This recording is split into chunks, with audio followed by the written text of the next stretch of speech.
November 2017. A distress signal cuts through the darkness of the South Atlantic. The Argentine submarine ARA San Juan has vanished. 44 crew members gone. Search teams scour 185,000 square miles of ocean. 13 countries deploy ships and aircraft. Weeks pass with nothing but silence from the depths. When they finally locate the wreckage, it's sitting 3,000 feet below the surface. The hull imploded.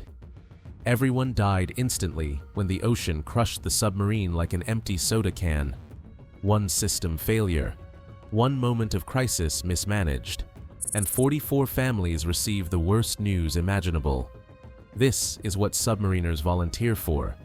This is the reality they accept every single time they seal that hatch and submerge into darkness. But here's what nobody talks about: the psychological war that happens before any mechanical failure ever occurs. The invisible threats that never make headlines. The brutal truths about what it actually means to live inside a nuclear submarine. Because death by implosion? That's the quick way out. The darkness does something to your brain. There's a fact that submarine commanders don't advertise during recruitment. After 30 days underwater, your circadian rhythm completely breaks down. Your brain stops producing melatonin at normal intervals. Sleep patterns fracture into something that barely resembles rest. Scientists call it desynchronization. Submariners call it losing your mind slowly. The Navy tried to fix this with red lighting during sleep periods, blue spectrum lights during work hours, attempting to simulate day and night cycles. Didn't work, because your hypothalamus knows the truth. It knows you're trapped in artificial light, breathing recycled air with no connection to Earth's natural rhythms. Studies show cognitive performance drops by 17% after 60 days submerged, 17% slower reaction times, 17% more errors in judgment. In an environment where one wrong valve turn floods a compartment, 17% matters. Some guys start seeing things that aren't there, shadows moving in peripheral vision, hearing voices in the machinery hum. The Navy has a term for this: phantom phenomena. They don't officially acknowledge it because that would require admitting that extended submarine duty can trigger mild hallucinations in otherwise mentally healthy sailors. One former sonar technician described hearing conversations through the hull, full sentences, people talking. He knew rationally that sound doesn't travel that way, that human voices can't penetrate steel from outside. But his brain filled the sensory void with something, anything, to break the monotony. The really terrifying part here is that he wasn't alone. Multiple crew members reported identical experiences during the same deployment. Radiation is always there. Let me address what everyone thinks about, but nobody wants to discuss. You're living 50 feet from a nuclear reactor. The USS Connecticut houses a S9G reactor producing 40,000 shaft horsepower, running at temperatures exceeding 500 degrees Fahrenheit. The reactor compartment is literally the beating heart of the submarine, generating enough energy to power a small city. And you sleep next to it.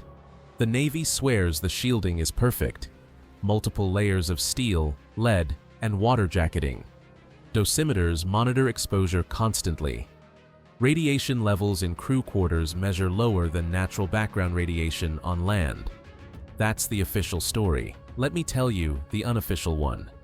Submariners wear thermoluminescent dosimeters that measure cumulative radiation exposure. These badges get analyzed monthly. What the Navy doesn't advertise is that reactor department personnel, the guys who work closest to the core, accumulate exposure levels approaching federal limits for nuclear workers. Not dangerous levels, not illegal levels, but levels that require monitoring, tracking, lifetime medical surveillance. One reactor technician spent 12 years on nuclear submarines. His medical records show radiation exposure equivalent to 480 chest X-rays. Spread over 12 years, that's considered safe. But it's also 40 times higher than what average Americans receive from natural background radiation. The long-term studies haven't been completed yet because nuclear submarines have only existed since 1954. We don't have 70-year longitudinal data on what happens to submariners who spent their entire careers living next to reactors. We're essentially waiting to find out. And let me tell you, reactor accidents have happened. Yes. USS Thresher, 1963. Reactor shut down during emergency operations, submarine lost power, sank beyond crush depth. All 129 crew members died. The investigation revealed the reactor couldn't restart quickly enough during the crisis. Every submariner knows that story. Every submariner understands that the machine keeping them alive can also become the reason they die. You're breathing everyone else's breath. The atmospheric control system recycles the same air molecules for months. Imagine that. The oxygen entering your lungs right now was exhaled by someone else an hour ago. Before that, it was breathed by another crew member. And another. And another. The submarine's atmosphere control system uses an interesting but disturbing process. Carbon dioxide scrubbers remove poison from the air. Oxygen generators split seawater molecules to create breathable oxygen. But there's no way to remove everything. Trace chemicals accumulate: cleaning solvents, machinery lubricants, paint fumes, decomposing insulation. Human body odor compounds like butyric acid and isovaleric acid. The Navy maintains atmosphere quality standards, sure. But come on, those standards allow CO2 levels reaching 8,000 parts per million during normal operations. For comparison, OSHA considers anything above 5,000 ppm unacceptable for 8-hour work shifts. Submariners breathe that concentration for 90 days straight. Of course, the effects are there. Mild headaches, fatigue. Some crew members develop persistent respiratory irritation. The medical term is submarine atmosphere syndrome, and it affects nearly everyone to varying degrees. Viral infections spread with terrifying efficiency in sealed environments. One guy catches a cold during the first week. Within 10 days, 80% of the crew is sick. There's nowhere to quarantine. Nowhere to escape. You're sharing air with 134 other people, whether you like it or not. Before COVID-19 made everyone understand airborne transmission, submariners were already living that nightmare for decades. A 2015 deployment of USS Hampton saw 70 sailors contract norovirus simultaneously. 70 people vomiting and suffering diarrhea in a confined space with limited toilet facilities. The submarine surfaced early, breaking its patrol schedule, because the situation became medically unsustainable. Imagine being one of the healthy crew members, watching 2/3 of your shipmates get violently ill, knowing you are probably next, unable to escape because you're sealed inside a steel tube hundreds of feet underwater.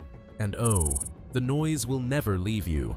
Submarines are supposedly silent, stealthy, undetectable. That's external silence for the enemy. Inside, mechanical chaos never stops, pumps cycling every 8 minutes, ventilation fans creating white noise at 75 decibels, hydraulic systems pressurizing with sharp hisses, sonar pings bouncing through the hull, the reactor coolant system maintaining a constant low-frequency rumble you feel in your bones more than hear. The Navy requires hearing protection in certain areas, but let's be honest, you can't wear earplugs constantly for 3 months, so the noise becomes part of you. One study of retired submarine personnel found 68% experienced hearing loss by age 50, compared to 32% of surface Navy veterans. But the psychological impact of constant noise is worse than the physical damage. Your brain never fully rests. Even during sleep, your auditory cortex remains partially active, monitoring the mechanical symphony, ensuring nothing sounds wrong. Because a sound change could mean equipment failure, could mean flooding, could mean death. So you train yourself to sleep while simultaneously listening for problems. This sort of creates a paradox where submariners are both chronically exhausted and hypervigilant at the same time. The medical term is adaptive insomnia. Your body learns to function on degraded sleep because full rest would mean vulnerability. Of course, there are shower rules as well. Water restrictions aren't about conservation. Nuclear submarines produce 40,000 gallons of fresh water daily through distillation. There's no shortage. The real reason for shower restrictions is acoustic stealth. Running pumps create noise. Noise creates sonar signatures. Sonar signatures reveal your position to enemy submarines or surface vessels. So your personal hygiene becomes a tactical consideration. Standard shower protocol, 3 minutes maximum. But wait, during ultra-quiet operations, when the submarine is shadowing an enemy vessel or avoiding detection, showers get cancelled entirely.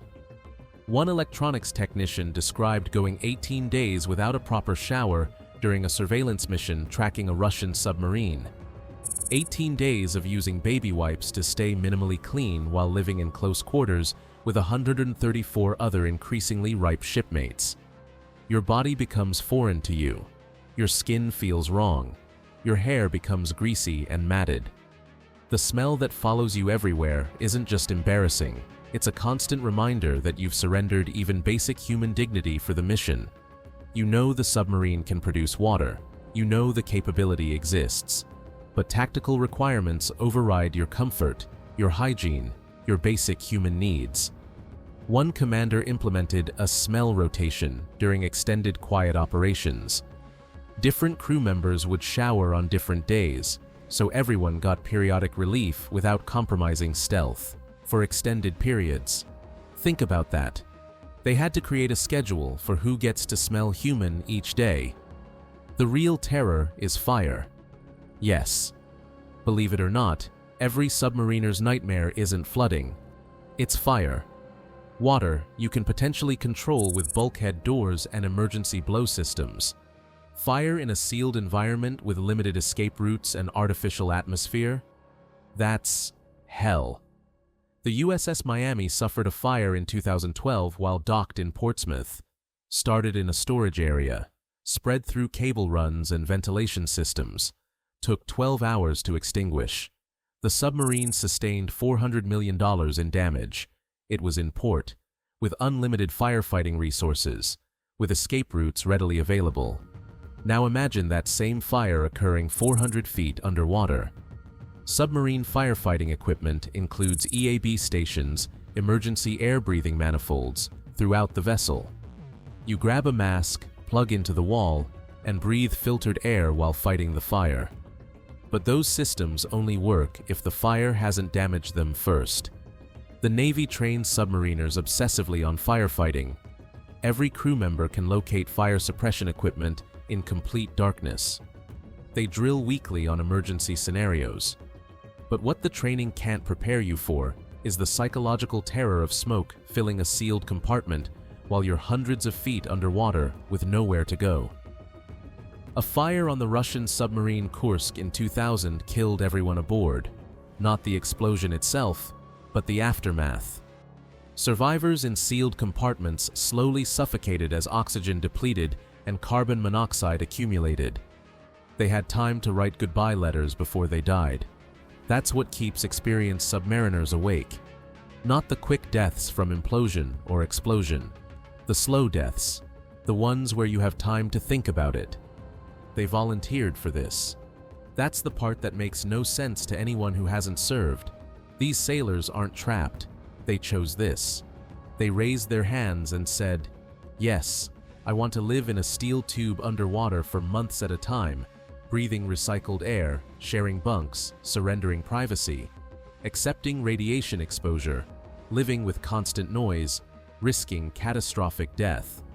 Mind you, the screening process for submarine service is intense. Psychological evaluations, claustrophobia testing, technical aptitude assessments, physical examinations, background investigations. Only about 40% of candidates make it through training. The rest wash out because they can't handle the confinement, can't master the technical requirements, or simply realize this life isn't for them. The ones who make it through, who earn their dolphins, who volunteer for deployment after deployment, They're a different breed entirely. They've made peace with mortality in a way most humans never do.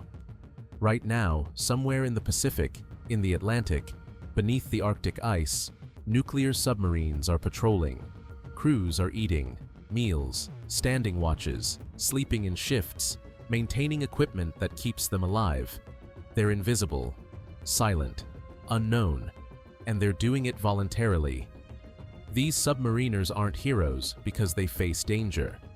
They're heroes because they choose to face danger, repeatedly, knowing exactly what they're risking, accepting the psychological damage and physical toll, all while maintaining the professionalism that keeps our enemies at bay.